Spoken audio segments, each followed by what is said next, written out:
여러분이 지금 청년의 때이기 때문에 아마 이런 것들을 느끼실 거예요. 참 치열한 시기다. 우리 인생에 여러 가지 순간들이 있겠지만 굉장히 치열한 시기이고 굉장히 해야 될 것이 한두 가지가 아니다 라는 그런 느낌이 받으실 거예요. 뭐 학업도 감당해야 되고 취업 준비도 감당해야 되고 거기에서 자격증도 준비해야 되고 또 취업해서 사회 초년생으로서의 여러 가지 이제 인생을 경험하고 어떤 이제 그룹 어떤 공동체의 여러 가지 면들을 경험하면서 배우는 시기, 그러면서 또 결혼 준비도 해야 되고 뭐 단순히 연애와 결혼으로 끝나는 게 아니라 내 인생을 길게 보면서 내 가정을 어떻게 준비할까, 어떻게 시작될까를 여러 가지로 준비하기 위해서 어느 것 하나 치열하지 않은 게 없죠. 어느 것 하나 쉽지 않은 게 없어요. 그죠? 뭐 돈 버는 것도 힘든 일이지만 개인적으로 가정을 준비하고 누군가와 만나서 연애하고 또 사랑하는 것도 사실은 쉬운 일은 아니에요. 그러니까 굉장히 치열한 시기죠. 물론 이 시기가 지나면 뭐 덜 치열해지느냐? 물론 몇 가지 인생의 큰 고비가 지나가니까 어떤 경쟁과 치열함은 좀 줄어들지만 그 대신 더 무거워지죠. 인생의 무게가 더 무거워지니까 어쨌든 나이가 들어도 인생을 살면서 경험하는 고통은 또 여러 가지 이제 수고로움은 비슷하겠지만 아마 이제 청년의 때에는 더 특별히 어떤 그 치열함, 경쟁, 그 다음에 바쁨 때문에 아마 정신이 없을 거예요. 그럴 때 어떤 걸 느끼냐면, 신앙생활을 하는 사람들 특히 그럴 때 어떤 걸 느끼냐면, 교회 사역하는 것도 어떻게 보면 그 여러 가지 치열한 것들 가운데에 또 다른 치열함으로 이제 다가올 때가 있는 거예요. 교회 사역하기 참 힘들다. 시간도 많이 들여야 되고, 특히 여러분들은 이제 앞으로 먼 거리를 오셔야 되잖아요. 그러니까 예배 드리는 것조차도 굉장히 치열해지는 거예요. 그런 마음들이 들면 어떤 생각을 하게 되냐면, 이제 기도하면서 또 하나님과 이제 묵상하면서 또 문득문득 주님을 생각하면서 이런 생각을 하게 돼요. 참, 하나님 저는 언제 돌봐주실 겁니까? 라는 생각을 하게 돼요. 하나님 저는 언제 돌봐주시죠? 하나님 저는 언제 보살펴주시죠? 제가 믿음 생활하면서 하나님 말씀 순종하기 위해서 성실하게 살고 또 준비하며 살고 인내하며 살고 또는 헌신하며 살고 세상에서 뿐만 아니라 교회 안에서도 참 이런 모습으로 참 치열하게 살아가는 그런 시기를 지금 지나고 있는데, 누군가 새신자를 뭐 도와주고 믿지 않는 자들을 섬기고 품고 그들을 사랑하고 용서하고 막 이런 것들 때문에 막 뭐 치열한데, 문득문득 하나님 저는 언제 돌봐주실 겁니까? 저는 언제 보살펴 주시죠? 라는 그런 생각이 좀 들 때가 있을 거예요. 저도 마찬가지예요. 뭐 다 비슷할 겁니다. 오늘 우리 성경에 등장하는 이제 예수님 앞에 선 여러 종류의 사람들이 있죠. 예수님 앞에 오늘 말씀 보니까 죄인과 세리들이 있어요. 그 사람들도 있고, 말씀을 보니까 그들은 예수님 앞에 이제 가까이 말씀을 들으러 나오는데 조금 멀찌감치 떨어져서 그 모습을 바라보면서 얘기하는 바리새인과 서기관들이 있어요. 그들이 수군거리면서 뭐라고 얘기하냐면, 이 사람들이 죄인을 영접하고 음식을 같이 먹는다라고 이제 비난을 하잖아요. 그러니까 이 마음 속에는 어떤 마음이냐면, 예수님 왜 저들과만 어울리시지? 왜 저들만 보살피시지? 그 놀라운 능력과 치유와 그 권세와 권능이 왜 저들에게만 나타나지? 우리에게는 왜? 라는 그런 질문인 것이죠. 물론 이 시대의 그리스도인들, 특히 청년들 마음속에 또 아까도 얘기했지만 하나님 저를 언제 보살펴 주실 거예요? 라는 그런 마음이 있는 여러분들을 다 바리새인들이다, 서기관들이다 라고 얘기하는 건 아니에요. 그런데 뭘 얘기하고 싶냐면, 그런 마음의 발로 그 마음 시작되는 그 원인이 똑같다는 거예요. 어디에 그런 마음이 시작될까? 왜 그런 마음이 시작될까? 오늘 바리새인과 서기관들은 이제 극단으로 치닫아서 이러한 이제 예수님을 향한 비난과 공격이 나오겠지만, 우리가 뭐 예수님을 비난하고 공격하지 않지만 우리의 마음에도 비슷한 마음이 있다는 거예요. 예수님 언제 저를 좀 돌봐주시죠? 왜 예수님께서는 항상 저들을 향하라고 하고 저들을 보살피라 하고 저들과 함께라고 하는데, 우리에게는 언제 그러한 은혜가 베풀어지나요? 라는 마음이 있을 때 우리는 그 원인이 어디 있을까를 한번 고민해 봐야 돼요.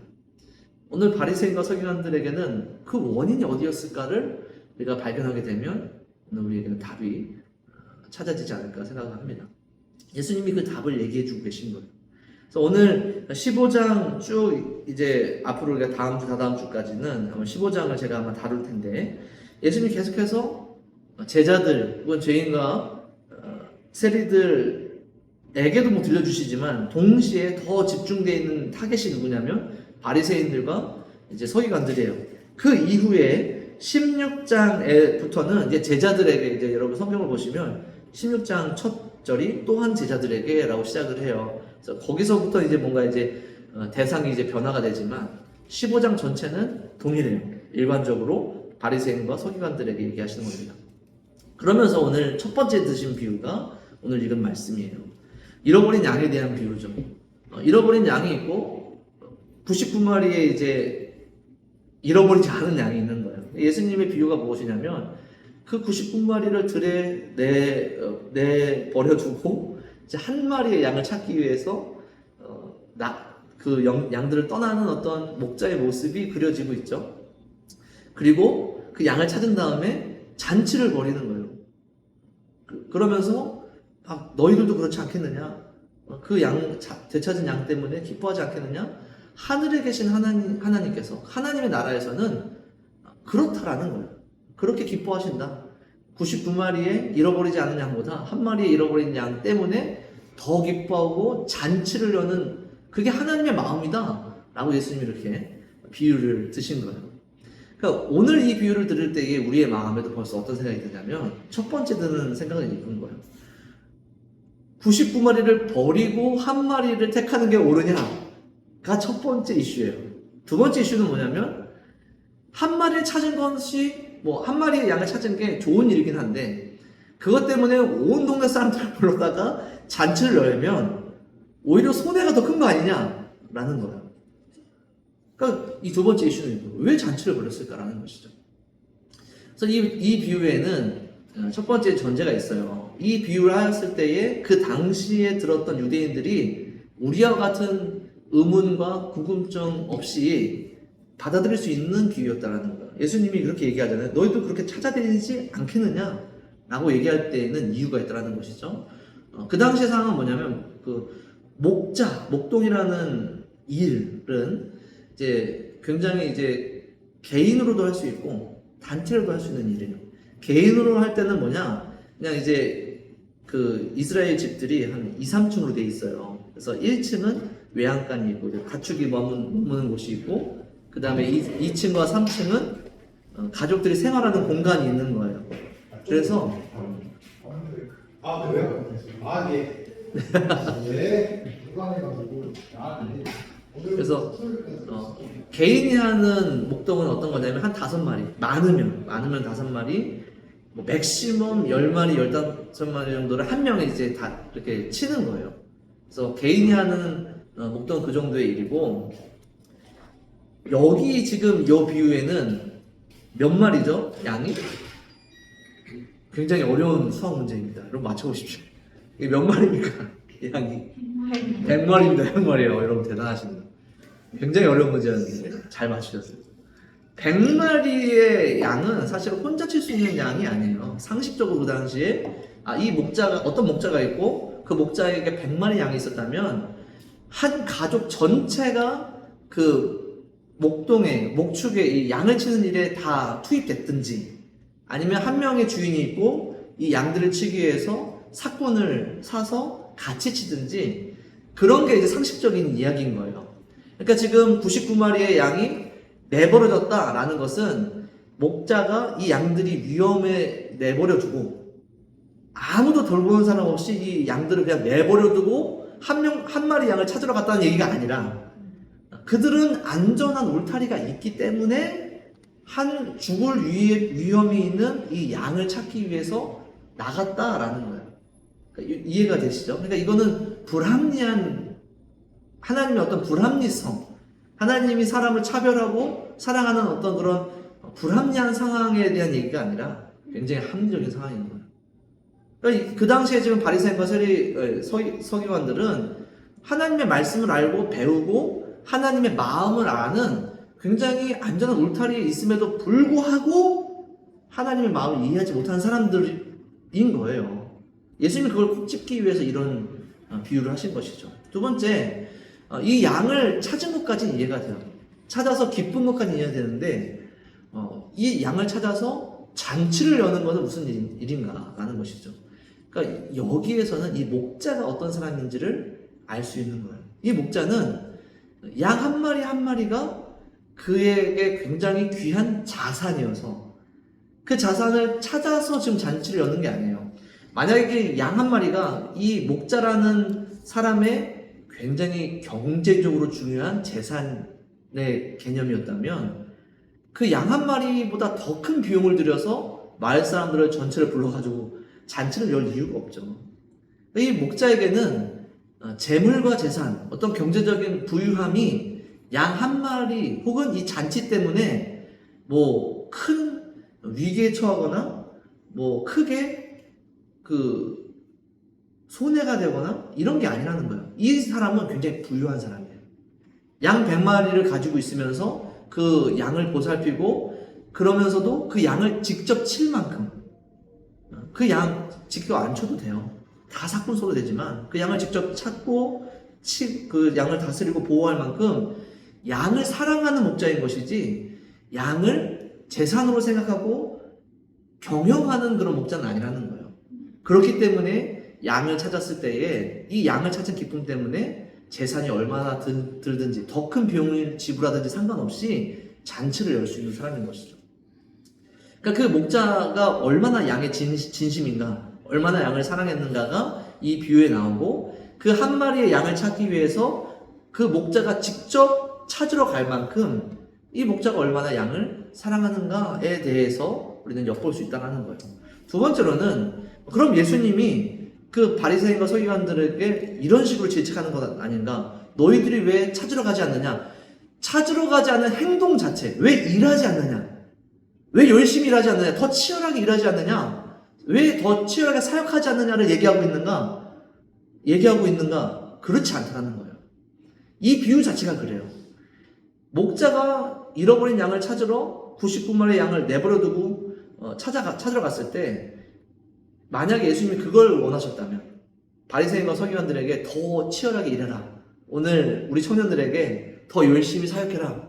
교회를 위해서 더 헌신해라. 라는 그런 어떤 행위를 콕 짚기 위해서 얘기하셨다면 양을 가지고 비유를 하실 수가 없어요. 왜냐하면 이 99마리의 양, 우리가 그렇게 생각한다면 이 99마리의 양을 어떤 식으로 비유에 등장해야 되냐면 야 너희들 그 왜 한 마리 떨어져 나간 양을 위해서 왜 목자와 함께 찾으러 가지 않았니? 라고 얘기하셨겠죠.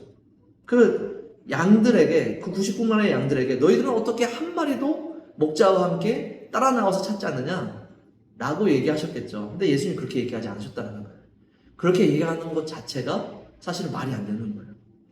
양이라는 존재는 사실은 뭐 많이 들으셨을 거예요. 시력이 많이 좋지 않고 어떤 사람의 돌봄, 목자의 돌봄 없이는 혼자서 살 수 없는 존재예요. 정말 가축으로 사람에게 길러지기 위해서 창조된 생명체처럼 이 양이라는 생명이 그래요. 그래서 목자가 앞에서 이제 양들을 치면 그 뒤에는 양들은 목자의 음성을 듣고 그 다음에 바로 눈앞에, 코앞에 시력이 안 좋아서 눈앞에 있는 목자를 보면서 따라가야 돼요. 그 뒤에 있는 양들은 앞에 있는 양의 궁둥이만 보고 가는 거예요. 그래서 목자가 앞에서 이제 양들을 치는 거예요. 그러니까 지금 이 양들은 절대 그 울타리 밖으로 나갈 수가 없어요. 혼자. 그 잃어버린 양 찾으러 야 우리도 목자와 함께 저 울타리 밖을 나가서 잃어버린 양을 찾자. 저 죽을 위험에 있는 양을 구원하자. 라고 나갈 수 있는 능력도 없고 그럴 만한 존재도 아닌 거예요. 그럴 수 없어요. 그러니 이 목자도 나가서 그 양을 찾아올 때 양을 어떻게 찾냐면 어깨에 메고 와서 찾아와요. 그 양을 어깨에 메고 나중에 이제 요한복음 10장을 볼 텐데 그 양을 어깨에 들쳐 메고 갖다 놔요. 혼자서는 이제 그 혼자 떨어져 나간 양은 그 패닉 상태에 있기 때문에 뭐 어디를 목적하고 가는 게 아니라 그냥 정신없이 앞에 보이지도 않는데 막 이리저리 막 그냥 그 패닉에 빠져서 돌아다니는 거예요. 그러니까 그 상태에서는 목자가 부르고 인도해도 스스로 따라갈 수는 없어요. 그러니까 이제 들쳐매고 와서 갖다 놓는 거예요. 그러니까 지금 이 비유에서는 잃어버린 양을 찾는 일, 죽음과 사망 가운데 있는 영혼을 구하는 일은 오로지 누구의 일이냐면 목자의 영역이에요. 목자의 능력이에요. 물론 우리가 복음을 전하고 그들에게 말씀을 건네고 또 그들을 섬기고 그들과 함께 사랑하는 그런 그들을 품는 일을 우리가 하긴 하지만 궁극적으로 사망과 죽음 가운데 있는 그 영혼을 생명으로 구원하는 이 사역 자체는 목자의 일이라는 거예요. 예수님의 일, 하나님의 일이라는 거예요. 그러니까 지금 이 비유에서 너희들에게 구원하는 일을 더 열심히 해, 치열하게 해, 이런 얘기를 하는 게 절대 아니라 예수님이 이 비유를 통하여서 지금 바리새인과 서기관들에게 던지시는 핵심적인 메시지는 뭐냐면 왜 기뻐할 수 없느냐라는 거예요. 왜 즐거워할 수 없느냐는 거예요. 어디에 즐거워할 수 없느냐? 잃어버린 영혼을 구원하는 일. 궁극적으로 너희들에게 맡길 일도 아니야. 물론 너희들과 함께한 일이지만 궁극적으로는 내가 할 일이고 나만이 할 수 있는 일인데 이 일을 할 때 너희들을 왜 함께 기뻐할 수 없느냐를 지금 던지고 계신 거예요. 그걸 지금 그들에게 콕 집어서 날카롭게 지적하고 계신다는 것이죠. 그게 바리새인과 서기관들의 문제였다는 것이죠. 하나님의 마음은 어떠느냐? 예수님의 마음은 어떠냐? 양 한 마리를 되찾는 것이 예수님에게 어떤 필요가 있기 때문에 하나님께서 그게 더 경제적으로 이득이 되기 때문에 아니면 영적인 세계에 계시니까 영적으로 하나님께 이득이 되기 때문에 그런 일을 하시느냐? 그렇지 않다는 거예요. 세상에 많은 신화들이나 요즘 많은 매체들 만화나 영화 신적인 존재들을 그리는 여러 가지 매체들이 있잖아요. 거기에 나온 신들은 어때요? 여러분 요즘에 개봉한 영화 중에 전지적 독자 시점인가? 그런 것도 있죠. 그거 다 이제 신적인 존재들에 대한 이야기, 그 신적인 존재들 밑에서 살아가는 인생들의 이야기를 소설로 쓴 거 아니에요.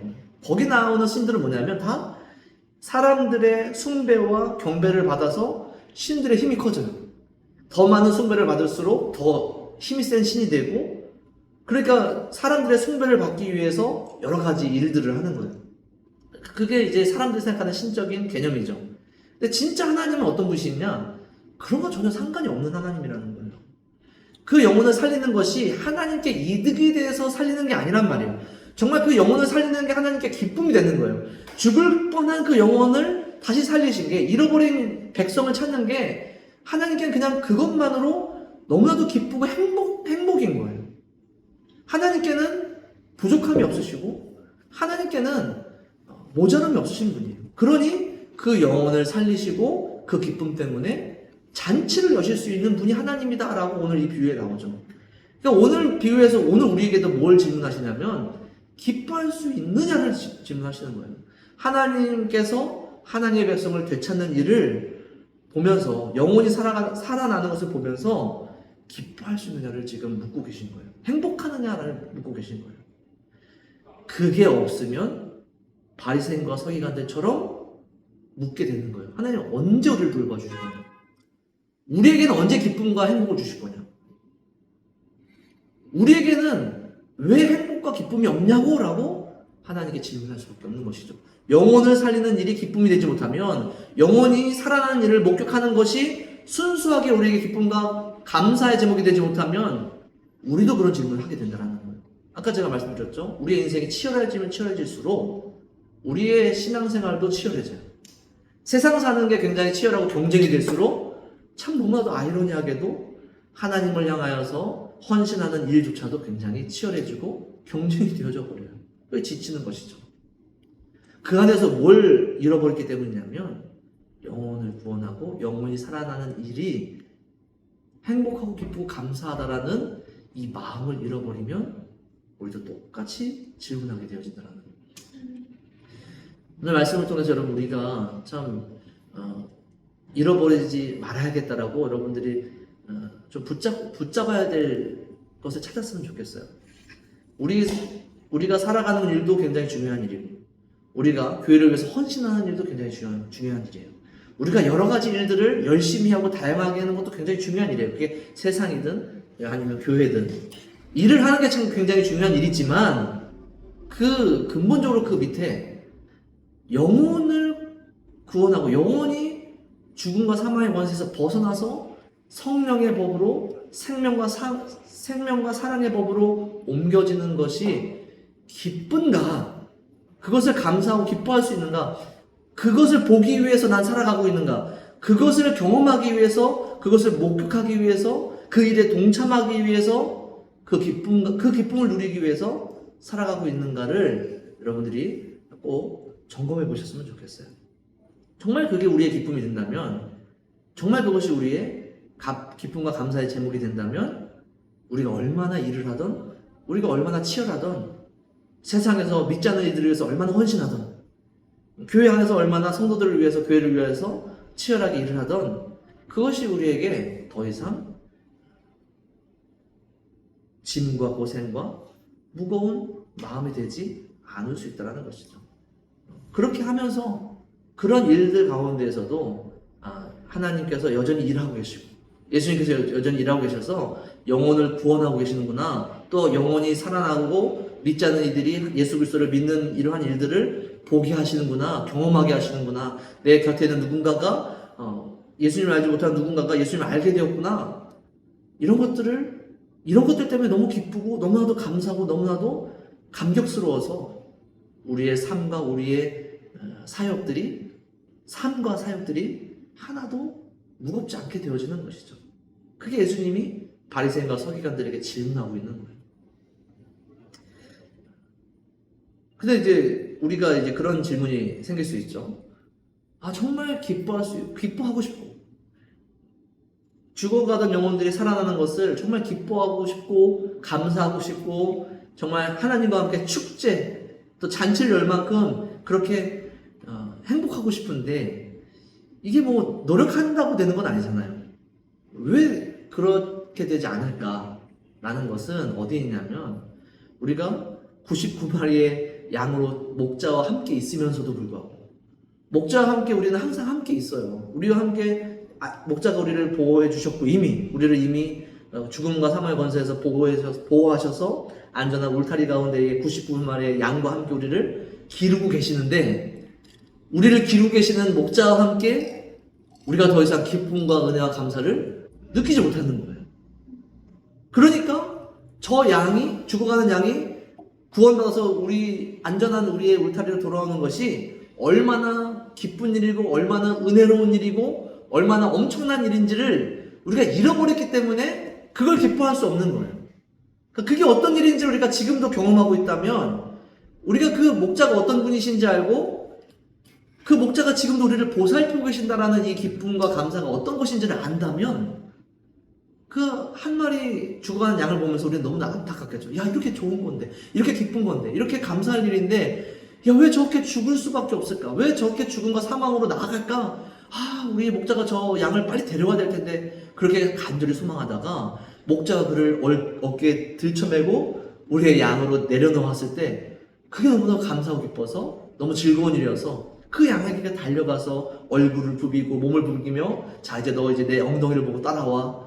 나도 너의 엉덩이를 보고 따라갈게. 라고 하나의 아름다운 공동체가 될 수 있는 거죠. 그런 감각이 있어요. 그래서 예수님께서는 양에 대한 비유를 자주 하셨는데, 여기에서는 바리새인과 서기관들을 향하여서 왜 함께 기뻐할 수 없느냐라고 던지시면서, 다른 비유에서는 왜 함께한 게 기쁜지에 대해서도 얘기해 주세요. 왜 양들이 목자와 함께하면 기쁜가에 대해서 얘기해 주시는 말이에요. 그게 요한복음 10장에 등장합니다. 요한복음 10장 3절을 제가 읽어드릴게요. 문지기는 그를 위하여 문을 열고 양은 그의 음성을 듣나니 그가 자기 양의 이름을 불러 각각 인도하여 내느니라. 여러분, 우리가 목자와 함께 할 때 우리가 느끼는 기쁨과 감각은 뭐냐면, 그 목자가 나를 알고 있다는 감각이에요. 이거는 목자와 진짜 참 목자와 함께 할 때만 느낄 수 있는 감각이에요. 어떤 경제적인 이유 때문에 양을 기르는 목자 말고, 이거 우리가 이제 사이비 이단 교주들이 그러잖아요. 자신의 유익을 위해, 자신의 경제적인 유익을 위해, 아니면 자신의 쾌락을 위해서 양들을 기르잖아요. 그런 양들은 경험할 수 없는 거예요. 진짜 그런 것을 초월해서 단순히 양을 사랑하고 기뻐서 얼마든지 그 한 마리 양을 위해서 잔치를 열 수 있는 목자와 함께 살아가는 양들은 뭘 느끼냐면, 저 목자가 나를 아는구나를 느껴요. 어떤 목자가 한 5마리, 10마리 정도 기르는 목자들은 이름을 붙이고 재미나게 그렇게 기를 수 있겠죠. 그러니까 100마리, 200마리, 1000마리 이상 넘어가는 양들을 기르는 목자가 어떻게 그 한 마리 한 마리의 이름을 부릅니까? 어떻게 그 한 마리 한 마리의 생김새를 알아봅니까? 그 목자가 한 마리 한 마리를 어떻게 아냐고요. 그러나 우리의 목자 되신 예수님은 그 양이 몇 마리든지 간에 한 마리 한 마리를 다 아시고, 우리를 한 마리라고 표현해서 좀 불편하지 않으셨으면 좋겠어요.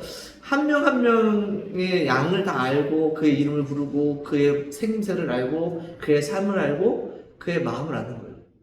그런 목자와 살아가는 양이 된다는 거예요. 그 얼마나 감사하고 기쁜 일이에요. 세상에 누구도 나를 다 알지 못하고 다 이해하지 못하고 평생을 같이 하는 부부조차 사실은 그 마음속에 있는 그 모든 걸 다 알지 못하잖아요. 제가 얼마나 서운해요. 항상 왜 내 마음을 다 이해하지 못하냐. 내가 얼마나 항상 서운해하고, 제가 마음이 좀 작아서 그래요. 이제 A형 돼야지 소심해서 그런데 얼마나 그래요. 얼마나 사랑하는 관계이고 얼마나 행복한 관계 속에서도 더 알아주지 못하고 더 이해해주지 못하고, 그런 게 사람이잖아요. 그러나 예수님과 우리의 관계는 그렇지 않다는 거예요. 나의 모든 걸 다 아시고 이해하시고 나를 인도하시는 분이 예수님이시라는 사실을 경험하며 사는 우리의 삶이 얼마나 행복하냐는 거예요. 그래서 세상 사람들이 그런 걸 찾잖아요. 하나님을 알지 못하는 이들이 그렇게 세상을 살아가잖아요. 누구도 이 세상에서 나를 이해할 수 없고 나를 품어줄 수 없기 때문에 경쟁에서 이겨서 내가 나라는 사람이 스스로도 살아갈 수 있을 만큼 아주 견고한 성을 쌓아야 살아갈 수 있는 곳이 세상이기 때문에 세상 사람들 그렇게 살아가잖아요. 그러니 메마르고 때로는 외롭고 때로는 고통스럽고 기댈 데 없고, 그런 사람들을 보면서 우리가 얼마나 안타까워야 되는 거예요. 예수님을 알아야 될 텐데, 참 저곳에서 벗어나야 될 텐데. 그러니까 언제든 그들을 향해서 예수님이 나아가기를, 예수님이 그들을 향해서 일하고 계신다는 사실을 우리는 알고 감사하고 기도하고 동역하고, 또 그래서 예수님이 그들을 변화시키셔서 그들에게 복음이 들어가게 하시고 그들이 우리로 들어왔을 때는 그게 얼마나 기쁜 일이라는 거예요. 야, 너도 알게 되었구나. 그런 목자와 산다는 것, 나를 아는 목자와 산다는, 정말 삶이 완전히 세상이 변해진 거죠. 삶이 변해진 거예요. 그러한 삶이 되었다는 게 얼마나 기쁜 일이냐, 막 축하해 줄 수 있는 거예요. 기뻐해 줄 수 있는 거예요. 그게 예수님이 우리에게 던지시는 질문이라는 것이죠. 두 번째, 이 목자는 어떤 목자냐? 요한복음 10장 11절에 12절 이렇게 얘기하여, 나는 선한 목자노, 선한 목자는 양들을 위하여 목숨을 버리거니와 사꾼 목자는 목자가 아니요 양도 제 양이 아니라. 이리가 오는 것을 보면 양을 버리고 달아나가니 이리가 양을 물어가도 또 해치느니라. 우리의 목자는 어떤 분이시죠? 돈을 위해서 일하는 목자들, 목자라고 이름은 붙어있지만 자기 자신을 위해서 일하는 목자들은 그 양이 위험에 처했을 때, 양이 무리를 이탈했을 때, 위험한 곳에 골짜기에 갔을 때 찾을 필요가 없어요. 자기 자신이 더 중요하니까요. 그러나 예수님은 그렇지 않다는 것이죠. 양들을 위하여서 십자가에 매달릴 수 있는 분이 우리의 목자라는 거예요. 우리를 살리기 위해서 얼마든지 자기 자신을 죽이실 수 있는 분이 우리의 목자라는 거예요. 그런 분을 만났다라는 게 얼마나 감사한 일이라는 것이죠. 그게 우리 안에서 살아가는 99마리의 양들과 함께, 목자와 함께 살아가는 우리의 감사와 기쁨이어야 된다는 거예요. 그러니 그러한 기쁨과 감사가 있는 양들이라면 죽음과 사망으로 내던져진, 잃어버린 그 한 양을 바라보면서 목자와 같이 안타까울 수밖에 없다는 거예요.